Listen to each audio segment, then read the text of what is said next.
Welcome back to the gospel. We have a fantasy football show in store for you today.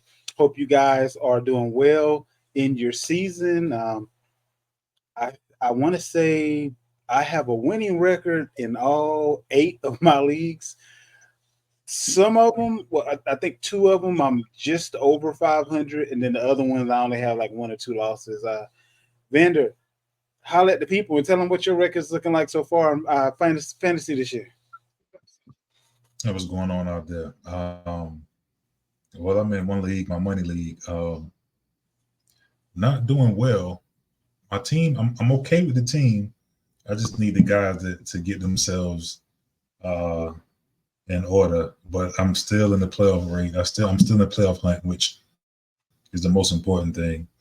In the dynasty league, uh, I'm undefeated, and I think I'm gonna pull off a one of those Dolphins. What year was that? 70? Was that 72? Was it 70, 72, 74? Yeah, I think it's gonna be one of them seasons, man. I don't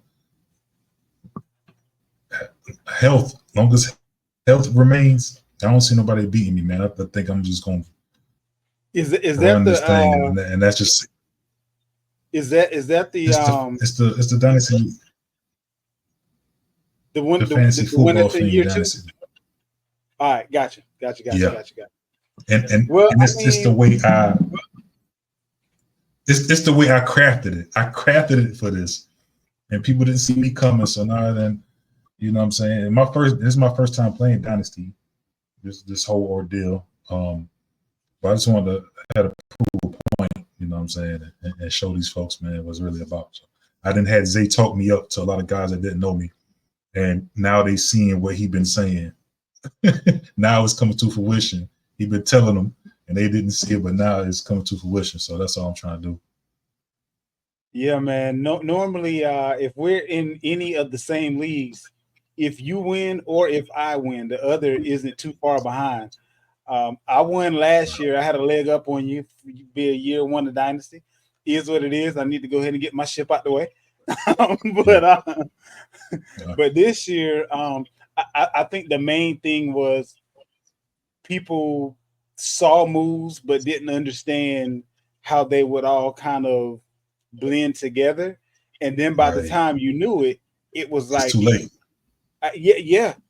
It's the bullet had already been fired by the time you Right. figured out it was coming your And way. and the Too crazy late. thing about it, you look at my team, you're really trying to figure out how did he get these people? Like, and like you said, like like they say, by the time you read this, it's too late. You know what I'm saying? So, like you said, moves are being made left and right with different other users, and no one sees the end result. And it's funny because you always remind them, look, he he doing something, and you're gonna see Always. what the end result what the end result gonna be. And now my team is just perfectly crafted how I wanted it. And shout out to my Sam Donald pick, because without him, I wouldn't be where I'm at. You know what I mean? So I roll the dice. You know, we tell you things on these shows, and it's not because it's not for fluff or anything. We tell you things we actually believe in, actually do. Doing it. Yeah. And I rolled the dice with a guy like Sam Darnold when everybody was running away. Um, and here we go. And look, this isn't the 2 hour horns. That isn't this show. We'll wait until after the season to tell you everybody that we told you to pick that other people was telling you to stay away from. Yeah. To his Sam Darnold is to my Russell Wilson and Darnell Mooney. It's just certain people that you can kind of see it coming, and if you see it, you can really get a value for it. But as far as fantasy goes, look, I've said this before in our chats. I may have even said it before on the show. But if you ever happen to be in a fantasy league with either one of us, and you see us do anything that you deemed as being questionable, it's like fighting a bear in the woods. Don't help me, help the bear. I got this. Yeah, So that's kind of where absolutely. we are. But let's hop into the show. We got a lot of things going on in the wonderful world of fantasy. A few trades that are going to have some impacts here and there, a few injuries that are going to have some impacts here and there. We'll do our rapid fire 10. And then, as always, we will definitely get to your personal questions and concerns as far as start and sit, trades, all that kind of good stuff. Make sure you're following us on YouTube at The Gospel STP. Again, that's on YouTube at The Gospel STP. And if you haven't joined the Facebook group yet, that's on Facebook at the Gospel Sports Truth Facebook group. We give out a lot of information on there. If you're looking for target shares, if you are looking for running back usage, um, answering your questions on the spot by other people who are well versed in fantasy, all that kind of good stuff, you can enjoy at the Facebook group. With that being said, let's go ahead and hop right in. A ton of injuries that may not have a significant impact will roll through them. Baker Mayfield dealing with a toe injury, wasn't at practice on Wednesday. Caleb Williams has been cleared of his ankle injury. Will Levis limited start with the continuing with that shoulder injury. Lamar Jackson avoids the injury designation. He was dealing with the knee. Justin Fields feels better after the bye week. He was dealing with a hamstring. All signs still point to Russell Wilson being the starter for Pitt. Bryce Young has been named the Week 10 starter. It looks like he's going to start through the rest of the season for the Carolina Panthers. Patrick Mahomes had a full practice on Wednesday. He had that ankle injury that kind of went down in this previous game. Trevor Lawrence is nursing a sore shoulder. Right now, it's up in the air what he's going to be able to do on Sunday. But based on his track record, if he can go, he will go. But right now, he's dealing with the shoulder. That's pretty much it for quarterback. Other than Dak Prescott, he went on. They're thinking about putting him on IR. Might as well, because he's going to be gone for 4 weeks. It's no different than Jerry Jones not putting Michael Parsons on IR, and that could have been an open roster spot, and he was gone for 4 weeks. So that's where we are right now as far as quarterbacks are concerned. Cooper Rush will be the starting quarterback there. The brass there in Dallas is indicating that they don't see a possible road for Trey Lance to overtake Cooper Rush unless it's due to injury. So that's where we are there. Joe Flacco still will be starting for the Colts. Not a whole lot of other quarterback news. Out in Las Vegas, the coach is non-committal on the starting job as far as Gardner Minshew is concerned. We know Aiden O'Connell got a little nicked up there. I believe it was a thumb injury. If he is capable of going, they're saying that job is still in the air as far as who's going to go.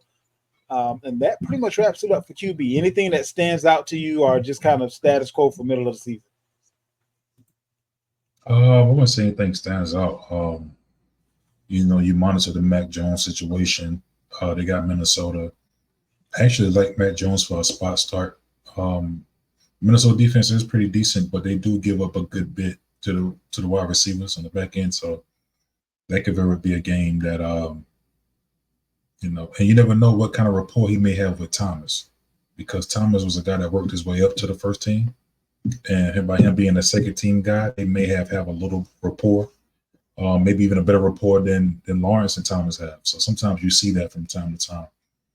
But I like him as a spot start if he does get the opportunity.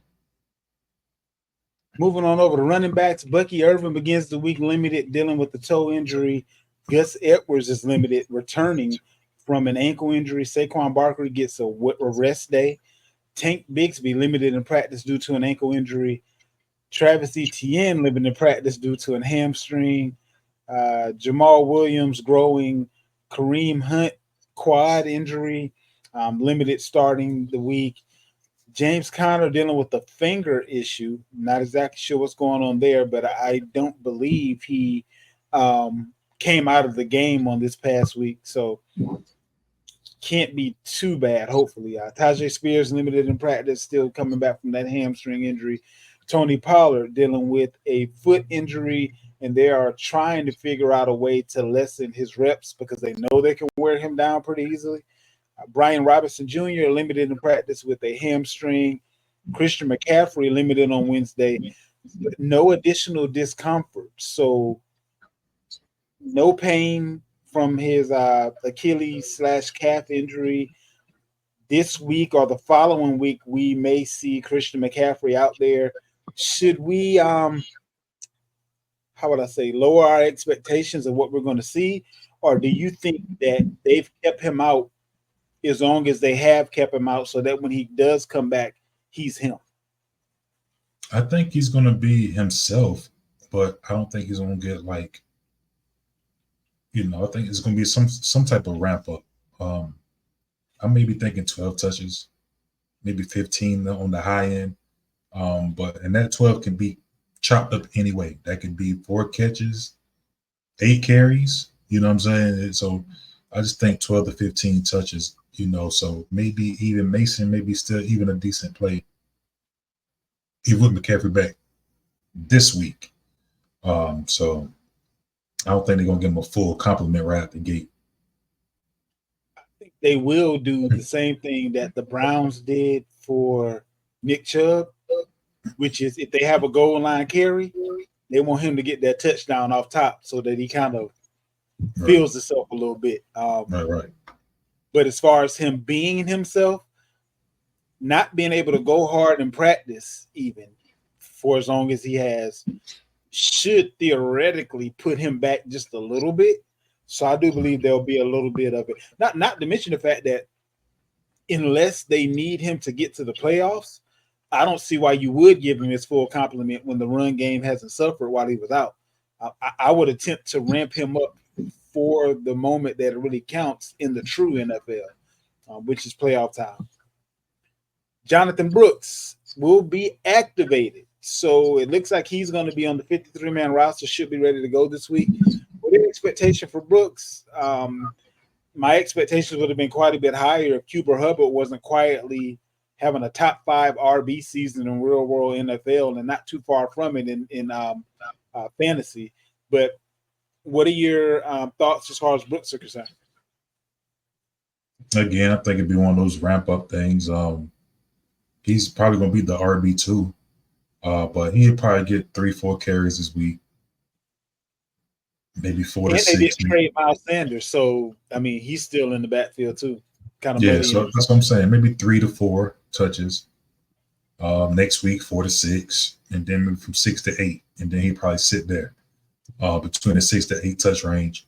Like you said, being that Hubbard is having a pretty good season, I don't see him overtaking him, but I could see him definitely carving out a small role in this backfield. Brian Robertson Jr. slated for practice on Wednesday. He was dealing with a hamstring injury. Not a lot of Zach Moss goes on IR. So all of you out there that had the stock in Chase Brown, he was able to put up fantasy points with Moss still in the backfield. Now they traded for Khalil Herbert from the Bears. He's definitely not coming in and stealing anything. So he'll literally be a backup for Chase Brown. This may be one of those, if you had him, now you have a guy that you can be confident in going forward type of situations. I don't think, dealing with the neck injury, I don't know that Zach Moss will be back this season, to be honest with you. Those neck injuries can be kind of tricky. But that's where we are right now. Chase Brown could mess around and be one of those league winners, or minimally speaking, a guy that kind of gives a bright spot to someone who was having RB trouble. Or he may now be a trade piece or allow you to trade a bigger piece because he can fill the hole that maybe that other running back that you had, maybe you want to, trade that RB1 in a QB2 or 3 in a super flex or 2 QB league and see if you can't upgrade your quarterback or something like that. It just gives you a little bit more flexibility when you already have one of these guys waiting in your wing versus on someone else's team, and now you have to pay the full price to get them from somebody else. So What's your outlook going forward for Chris Brown? I mean, excuse me, Chase Brown. Chris Brown. Oh man, he's a nice dancer. Um, Decent singer. No. The For Michael Chase Jackson. Brown, yeah, Chase Brown. I mean, he got some pretty tough matchups coming up. You got Baltimore. You got the Chargers, who's also another good team against the run. He has the bye week after that, and then he has Pittsburgh. So the next 3 games are not ideal. But he has Dallas after that, and that's a pretty good game as well. So again, likely if you're a Chase Brown owner, you probably own some other guys. Again, I will use this guy as a tool to strengthen another position. Maybe you want to jump up. You want to strengthen your wide receiver 2 spot. You know what I'm saying? Make him stronger. Or your wide receiver 3 spot, make that stronger. Quarterback, like you said before. Tight end. This ain't the year usually for that. But we did see Kelsey. We did see Kelsey have a better game. I think D Hop being there is going to bring a little bit more life to a guy like Travis Kelsey. So Yeah, for sure. But I think there's a number of ways you can go with the Chase Brown project for sure. So I would want to move him. Me personally, in a dynasty league, I'll probably keep him. But if you're in a redraft league, it's probably a good opportunity right now to move him and maybe boost another part of your team if you already have your starting running backs already in place. Makes sense. Wide receiver. CeeDee Lamb, limited practice. He's dealing with that shoulder injury. They're saying it might be AC joint injury there. Now, with CeeDee Lamb, my question is, with them knowing that Dak is out, does it make it more of a priority to get CD back? Or at this point, seeing as how they never trade for anybody and they very rarely give up picks, and they've already re-signed Dak and CD, is the best move for Dallas, a team that doesn't really like to pay very many people, is the best move that they can make is to be as high in the draft as possible this year? Because, I mean, what are you going to do with Cooper Rush out there, really? I mean, at this point, you're not going to – I doubt you're going to make the playoffs. I doubt that you're going to – I mean, they have no choice at this point. So this is a form of tanking without tanking with the quality of people that's on the field. So they already have Cooper Rush going to be a quarterback. Their run game is already obsolete. You have CeeDee Lamb, who knows what kind of rapport. Now, this is one thing about CeeDee Lamb. He probably can even have a better season now because a lot of times backups. So either Rush is going to come in, he's probably going to pepper a guy like Tober that he's accustomed to throwing to in practice, or a lot of times you see a backup quarterback, whoever the big wide receiver 1 is, they throw it to him the whole game. They're like, we're going to get you the ball. So it's easily for Lamb to tell Rush, get me the ball, versus him to go tell Dak, get me the ball. See what I'm saying? Because the backup quarterback be like, okay, I'm going to do what I can to, you know what I mean? So, interesting. With an AC joint, though, you can play through it. It's pain tolerance, but now you have to be careful how you fall on that shoulder. So I can see this being like a T. Higgins situation. Like, I can't hold out, but I can hold in. But he already got his money. Yeah. So, but what does he got to play for? He might have some incentives. You never know. If I get 1,000 yards, I get an extra $2 million, $1 million. If I get X amount of catches, X amount of touchdowns. So he's probably playing for incentives at this point. I can see that. That makes sense. But the guaranteed money is already there. So I think he's probably already – I think he'll play through it now versus sitting out. Devonta Smith didn't practice due to a hamstring injury. A.J. Brown limited in practice due to a knee injury. Gabe Davis remains sidelined due to a shoulder injury.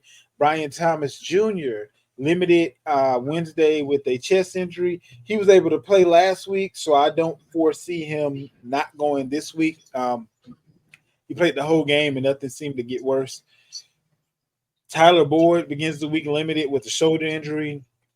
Tyler Boyd is really disappointing in this offense because if no other wide receiver kind of knew what to expect or how to run the offense, it should be Tyler Boyd. But I don't know. Like Tennessee just, it, I didn't expect for them to win the division or anything like that. Don't hear what I'm not saying.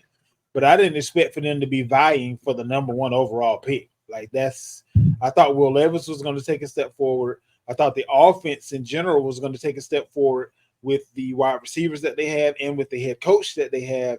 And it doesn't look good right now at all. Like in any phase of the game, you got a little bit of a running game going, but you aren't really beating any team that's worth mentioning in the moment. So we'll kind of have to see how that goes. Chris Olave is meeting with specialists. He's coming off of a concussion. Anytime you're meeting with specialists, that tends to mean you won't be around for a minimum of a couple of weeks. There's no decision being made yet on whether or not he'll go to injured reserve, but he looked like he was out of it for a minute or two out there on that field. The other team, being Carolina, was calling for help versus it being his teammates because obviously he was the one that they were the ones that the collision was made with. They knew immediately that he needed some assistance. So prayers up for Chris Olave. Hopefully everything works out well in that situation. Drake London listed as a limited participant. He's dealing with a hip injury. Don't exactly know how this will flush out, but I can tell you right now, if Drake London doesn't go, as of right now, Darnell Mooney is wide receiver 12 and half point PPR. And I just say half point because, we have some standard leagues, we have some full PPR leagues, but if we're split down the middle, Darnell Mooney is a wide receiver 1. The name isn't sexy enough for you to be able to sell him as such, but I promise you, he has more points than 9 times out of 10 the person you drafted as your wide receiver 1. So maybe that may be a person that you can kind of move on down the road, fix up another position if you have a lot of wide receiver depth, knowing that your Darnell Mooney's of the world, your Brian Thomas Jr.'s of the world have kind of stepped up and are standing out right now. So those are a couple other people to keep in mind. Deebo Samuel limited on Wednesday, dealing with the oblique and rib injuries. And again, name we aforementioned, T. Higgins doubtful for Thursday's game against the Ravens, and he's still dealing with the quad injury. So Adam Thielen, not practicing, still dealing with the hamstring injury. And he was a guy that I thought may have gotten traded at the deadline, but he'll still be there. I'm not exactly sure if Carolina is going to be willing to sit down either one of their current rookies, kind of seeing what they have there. But it'll be interesting to see if he can kind of get back in the game and do anything this year. I don't know that he'll have a job next year. This has been his norm, getting paid and getting hurt for several weeks out of the game, for several weeks out of the year. But that's kind of where we are with wide receiver. Anything in particular stand out there before we go to tight end and then to rapid fire 10? To be honest with you, I know people will be like, oh, this dude's crazy, but if I'm in a redraft, I'm trading Brian Thomas. Okay. Because he's not right now. The height that he is the highest point in this part of the season. If you look at his playoff time, he's going to have Tennessee. He's going to have the Jets. He got the Jets twice. He got Tennessee, and I think he got the Raiders. All of these are horrible matchups. You got Snead, Sauce Gardner twice. I just think that, and I'm not saying these guys, doing my calculations, I think you can sell him for a nice piece to a team, a wide receiver needy team, and boost your team in another area. Because most people that have Brian Thomas, he's not their starter. Because where you probably drafted him, or some people maybe got him off the free agent list, you was able to, to capitalize off that move. So if you're one of those guys and you have a starter already, maybe two starting spots already filled. And Brian Thomas is a guy you're probably working in with matchups or playing in your flex position. I think you can go out there and get a better flex position or boost another spot on your team. Just me personally, that's what I would do.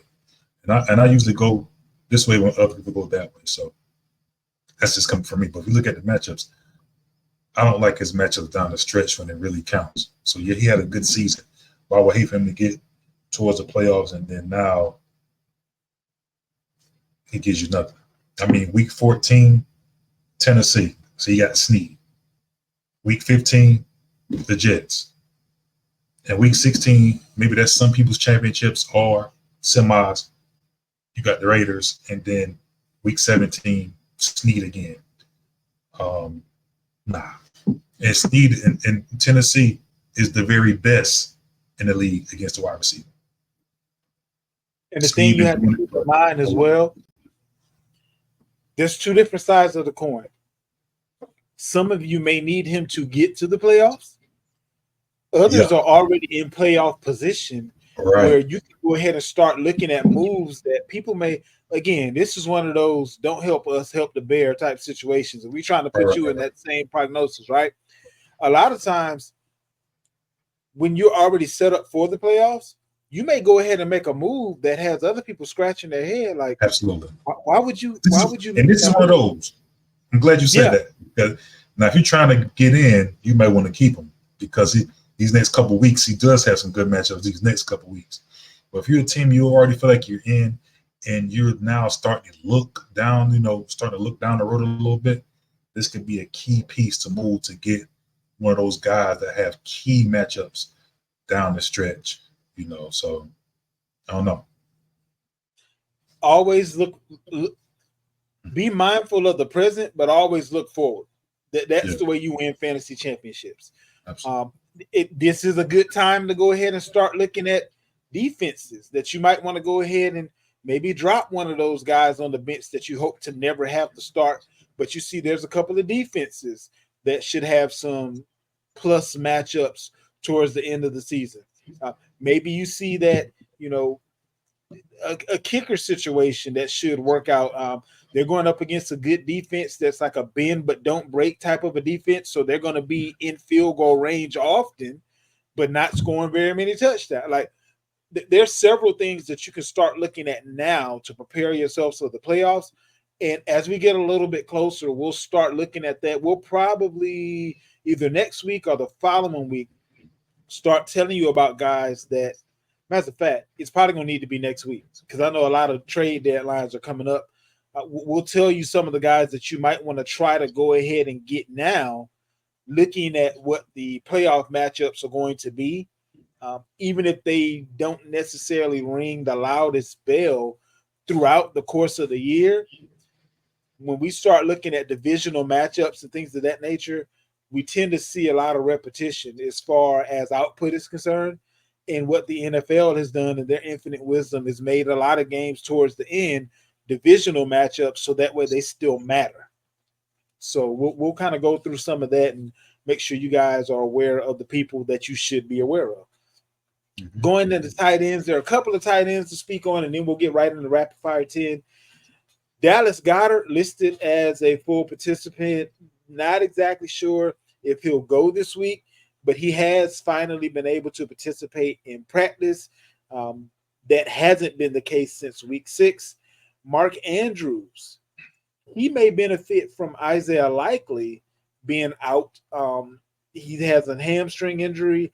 Neither one of them has been getting very many targets as of late. And now you have an additional wide receiver in the fold. So we'll kind of have to see how that goes.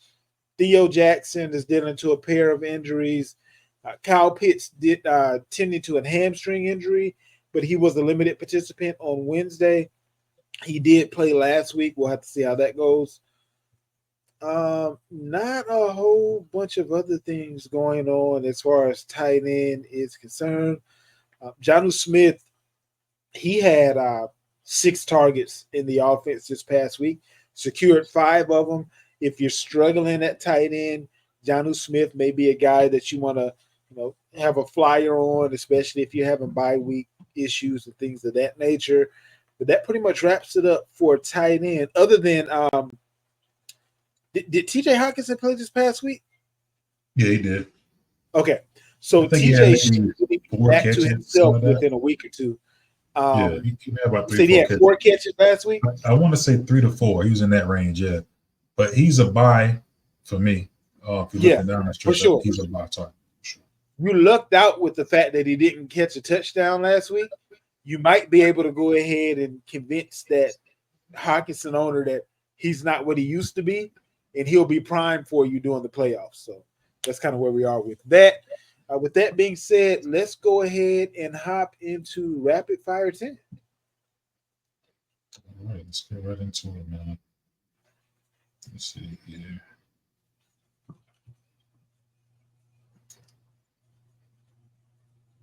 All right, man. We got a rapid fire 10. Rapid fire 10.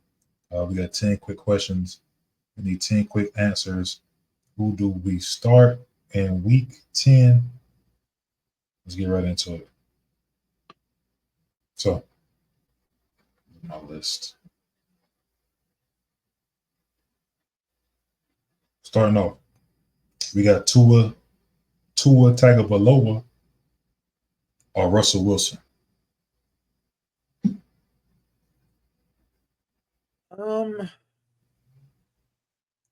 I think I'm actually go with Tua, just because his weapons make it as such that he only needs to be on the money with a couple of passes for it to pay serious dividends. So give me Tua.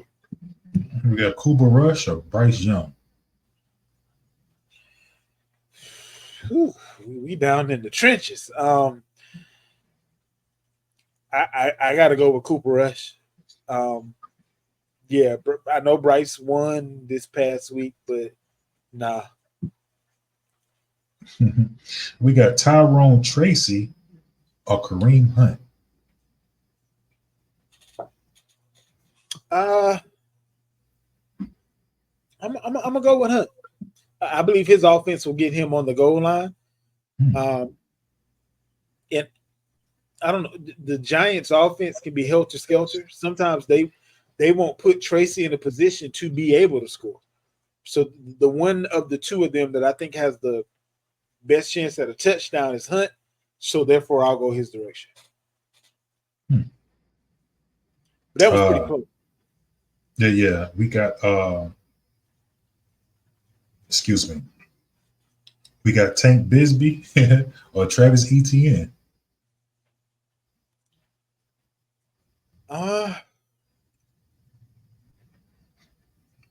In a PPR, I'm probably going to go with ETN. A standard, I'm going to go with Tank. He's more likely to get the goal line carry. ETN is more likely to not have to have a touchdown based on the fact that there aren't very many pass catchers to still have a good day. Okay, we got Chase Brown or Bijan Robinson.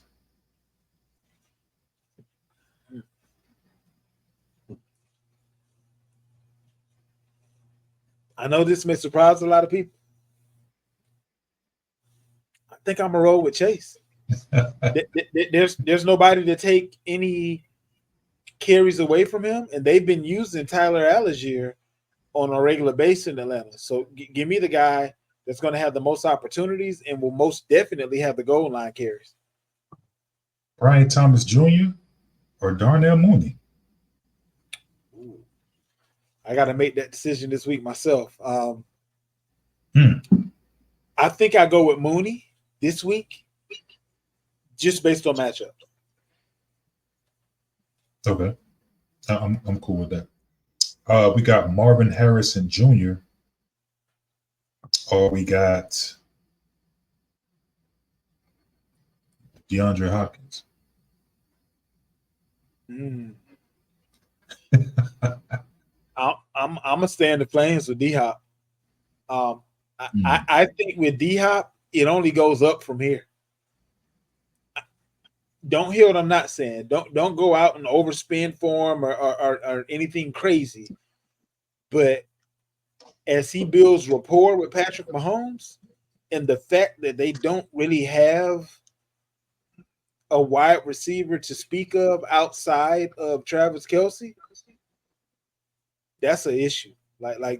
He's almost promised end zone targets, which you can't ask for anything more. We got Jake Ferguson or Mark Andrews. Ferguson, one of the tight ends are one of your lackluster quarterbacks' favorite target is always going to be a tight end. And they don't really have a number 2 wide receiver. So I can see Ferguson getting quite a bit of targets. Okay. So flex question. We got Rashad White or DeAndre Hopkins. Give me DeAndre. Unless Bucky doesn't go. If Bucky doesn't go, then give me White. Okay, and last but not least, we got Wani Jennings from the 49ers, Juan Jennings. Is he healthy? I think he's going to play this week. Okay. Yeah, I think he's going to play this week. So we got DeJuan Jennings or Raheem Mostert. Give me Mostert because they tend to give him the ball on the goal line. So, again, the guy that is going to have a better shot at a touchdown versus the guy that just kind of has the hope to be in the right spot at the right time. So that concludes our rapid fire. All righty. Let's hop into this mailbag to round out the show. There are a couple of trades that have been made. There are a few start-sit questions. I love the mailbag because it's a little bit of everything. And 9 times out of 10, there's someone under the sound of my voice that are either thinking the same thing, have seen the same thing, or may be able to kind of put into motion some of the things that we speak to as far as people that may be available. All right. Traded my Sam Laporta for his Mark Andrews tight end premium. So you get 2 points per catch for a tight end. And if they have a long touchdown, anything over 40 yards, you get an additional 3 points for the tight end. Mm-hmm. And he wants to know if he made the right decision. So he traded for Andrews, right? Yeah, he traded Laporta for Andrews straight up. I think you're pretty much flipping a coin. This is a redraft. I'm taking it. Doesn't say specifically, but I don't think you would even consider this in Dynasty. Yeah, I think you're just flipping a coin at this point. Now, this particular week here, I like Andrews this week because Isaiah Likely is out. So I do like him this week. But I think you're just pretty much flipping a coin at this point. You never know. It's pretty even at this point.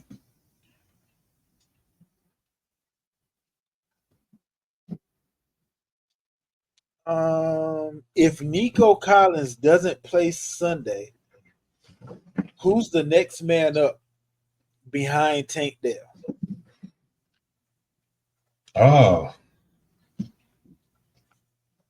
Would it be Robert Woods or Or would it be one of the young guys? You got Xavier Hutchinson. You got Hutchins as well. Yeah, you got Xavier Hutchinson. The next guy up may not be a wide receiver. It may be Dalton Schultz. This is true too. Very much true. And so I want to say Schultz ended up with with more targets this week than either one of the younger wide receivers. So yeah, great point. Mm-hmm. All right. So this is you got to put on your commissioner hat for this one, okay? I got a guy in my league who still hasn't paid his dues. So everyone by week 3, everyone was told by week 3, if you don't pay, you're taking auto L's just to get everyone to hurry up to pay. What would you guys do in this scenario? Not sure if he's going to make the playoffs or not, but if he does, a part of me wants to let the team behind him get in instead.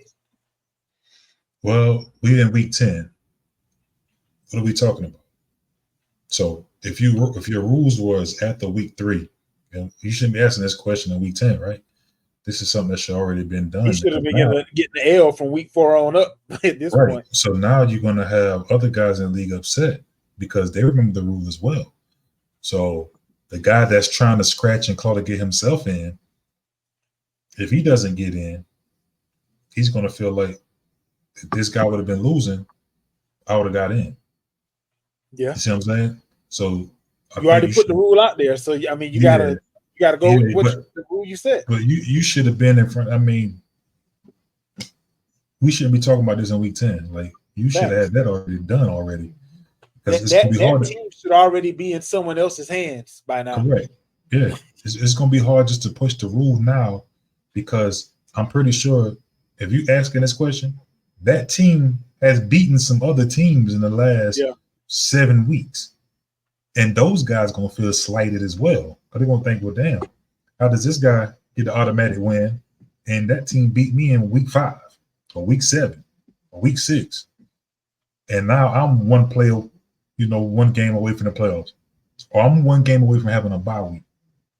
Like, so this, I would literally go all the way back to week 3, as it was stated in the beginning, and you get an L week 4 through week 10. Like, can you do that? Yeah, because you can. Well, it depends on the league. Let me put it that way. Because like if you're doing like a Yahoo league where you actually paid Yahoo, it's certain things that the commissioner can't do, even though they're the commissioner. So it depends on the league and how you went about setting up the pay and all that kind of good stuff. So there's a few things that we don't know of, but if it is possible to do, I'm going to do exactly what I said I was going to do from the beginning for anyone that didn't pay. That's the only thing that's fair at this point. What you can't do is wait to find out if this dude makes the playoffs, and then he can decide whether or not he's going to pay, because I'd be a little bit heated about that too. So now you decided you was going to pay and there's no penalty? Like, something got to give with that one. I see your dilemma, but it's something that you created for yourself. So good luck with that. Let us know how it turns out. Joe Burrow at Baltimore or Baker Mayfield versus San Fran? Say it again. You got Joe Burrow versus Baltimore or Baker Mayfield versus San Fran? Oh, that's easy. Joe Burrow. Baltimore is horrible against the pass, and he's just coming off. And he's coming off of a 5 touchdown passing game or 4 touchdowns. Do you think that changes with Tre'Davious White being there now? No. Okay. He just got there. He just showed he just got to the party. So no, I'm playing. And I mean, Baker Mayfield don't have any weapons. He has the tight end, and that's it. Yeah. So Jamar Chase is still a thing. Gesicki is coming on. The guy, Chase Brown too, out the backfield. Sovius or whatever his name is, he's playing well. So I'm playing Joe Burrow. Okay. All right. Do I trade away Breece Hall and DeAndre Hopkins to get Saquon Barkley? When I get Barkley, my other wide receivers will be Amon-Ra St. Brown, Drake London, Scary Terry, and Cooper Kupp. You're going to repeat that again. So they're trading away Breece. Actually, he gave us the side that we didn't need to know about. And what I mean by that is this. He's trading away Breece Hall and DeAndre Hopkins for Barkley. Well, I guess if you anyway, the wide receivers that he's going to have once he trades away Hopkins is Amon-Ra St. Brown, Drake London, Scary Terry, and Cooper Kupp. And I guess it doesn't matter who his backup RBs are because it's a 1-for-1 as far as RB is concerned. Yeah, I'm cool with it. If You you're gonna can't put acquire Bar- everybody in the game, and if you can get right, Barkley with the tear that he's on right now, right. I mean, I'm starting Amon Ra, Scary Terry, and Cooper Cup over Hopkins anyway. So yeah, Yeah, I would see. I would say that this is a trade worth making. yeah, I'm fine with that. Guess you just brought up a couple of guys. Gasecki with no Higgins or Cade Ott. Cade Ott, because Cade is the number one. Got to stay in the Flames. So if you've been watching these Buccaneer games, I mean, he's looking for them early and often. So absolutely. This one, it seems kind of silly, but I get it. This is a super flex. They're the team that he is trading to is hurt at quarterback. And the trade would be wait a minute. No. Daniels for Bijan. I I don't see that. Jaden Daniels. Jaden I can't think of no other he just says Daniels, but I can't think of any other Daniels that's That's got to fantasy be relevant. Jaden Daniels. So Jaden Daniels for Bijan, he'd be getting Bijan. I mean, if you have another quarterback, if this is a one quarterback league, then yeah. And he said, and wait, he says he has Hurts as his other quarterback. Yeah, absolutely. I'll do that. If it's a one quarterback league, yeah. And I'm not 100% But if sure it's if a it's one flex QB. league, then I was thinking that it was probably super flex, but no. it doesn't say for 100% certain. If it's a No. one QB league and you have Daniels and Hurts, Yeah, go for and it. you're hurting at running back, I can see that working out. Mhm. If it's a two QB league, I'd rather try to go after Chase Brown and keep Daniels and Hurts. Let me go after a running back that won't cost me too much and get my points in the quarterback position versus the running back position. So it just kind of depends on the type of league. Let's see. Devonta Smith for Devon A-Chain. He would be getting A-Chain, but he doesn't say what he's looking like in the running back or wide receiver position outside of those guys. Yeah, take HN. I think A-Chain is the lightning in a bottle. Smith is the steady Eddie, but A-Chain is like A-Chain can win you a week depending on what's going on in that backfield and who they're going against. Is it a mistake to start Taysom Hill and bench McBride?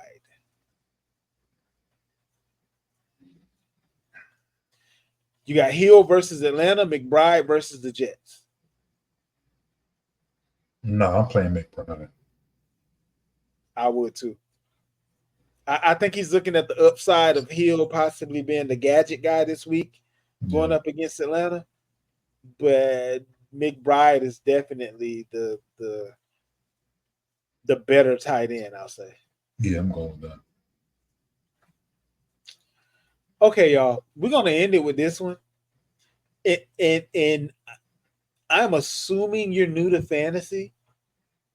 Please don't get caught up in the bull jive. I have Derrick Henry. Someone is offering me Swift, Chubb, and Quentin Johnston.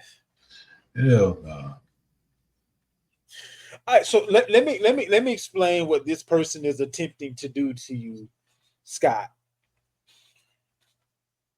He's throwing a name out there in Chubb and saying that this guy could be himself within a couple of weeks. He's throwing Quentin Johnston out there because he's coming off of a big week. And Swift is just kind of a holding in the road guy. So basically, the conversation that this person is probably having with you is, I'm giving you two running backs that on any given week can probably put up the same amount of points as the running back that you're giving me. And I'm giving you a wide receiver who in any given week can put up 15, 20 points like he did last week. What this person is doing is going to make your life a whole lot more confusing. What ends up happening when you make a move like this, especially when there's not a need, now you're going to have to make a very hard decision every week of which running back to start when it was really easy to start Henry every week. Then you're going to have to deal with the decision making of, okay, Quentin Johnson just went 2 weeks without doing anything at all. Do I bench him? And then when you bench him, it's when he put up his 15, 20 points. Like, you are confused. You are putting yourself in the middle of a conundrum by not just having the guy that you can set it and forget it. So for me, I'm not even entertaining this trade. I don't even know for sure that they would get a counter because they're I'm not trying even to entertaining. I'm not really entertaining any trades with Derrick Henry at all. There are a couple of trades that somebody could put out there that I would Nah, entertain. Like if somebody was willing to give up, let's say, Saquon in a piece. So I'm getting the number 2 RB yeah, but on the year. what's the likelihood of that? It depends. I mean, I may be able to play someone on the fact that, well, it's about time for Saquon to get hurt. Or I may be able to play them on the fact that, well, it's about the time of the year where, Henry's going to have a couple of games where he slows down and he ends up being a harm to you versus a help to you come the playoff time. I don't know what story would need to be told, but if I was hurting, let's say at wide receiver, and I can get a Saquon and a wide receiver 2 for Henry, that might be something it would have to be somebody that's definitely a top 4, between 2 and 4 in running back. And on top of that, they have a nice playoff schedule. Outside of that, nah, I'm staying pat. Or unless I'm in a super flex or 2 QB league and my quarterback just got hurt, and I can get a QB1 and a back end running back for a position that I gotta have somebody in, or it ain't gonna matter either way. Depending on your league, a lot of times when you're in a 2 QB league or a super flex league, there's legit nobody available on the waiver wire, and you're either about to take a 0 in a spot, or you're taking a chance on trading a superstar and getting, let's say, maybe I can get a. Dang, I'm trying to think of who I would even. You get whoever somebody's willing to give. I mean, you can't take zeros at this point in the year. Now, if we're talking about a 1 week, 2 week injury, or just a bye, and you're in position to make the playoffs already, stand pat. It's okay. He can be your quarterback for the week. And maybe you fill in with if Mac Jones goes this week over Trevor, or if Cooper Rush is available, you could probably trade next to nothing for like one of the lower tier guys that's a fill in. Maybe a Minshew or something like that, just to have somebody in the spot. Maybe Taysom Hill is available, and it's showing up as tight end or QB, and you can keep Derrick Henry. But I wouldn't want to take a 0 if I'm not in position that I can take losses and it not affect my playoff chances. So that's kind of where I am with that. Any final words of wisdom that you have for the people this week? When to go home, man. This is where you're at right now. You can't get cute this time of the year because now everybody's on the back end of their schedule. Especially like in a 10 league, 10 team league, you didn't play everybody, and now you got to play everybody else again. So now you got to make it count. Man, stick to your guns, man. Don't get too cute with the lineup changes. And with a lot of these trades, y'all, we're available during the week. You can shoot us a DM. You can put it directly on the Facebook page. Some of these trades that are being made, you do yourself a lot of good to ask first and then make your decision versus telling us the decision that you've already made. And it's like, yeah, there was probably something else out there a little bit better for you, but it is what it is now. We're doing consoling versus doing consulting. So make sure you guys tune in for the show tomorrow. If you didn't catch the Wednesday show, go back and take a look at that again on YouTube at the Gospel STP, on Facebook at the Gospel Sports Truth Facebook group. But for this evening, we out. And remember, tell the truth, nothing but the truth. Y'all be easy.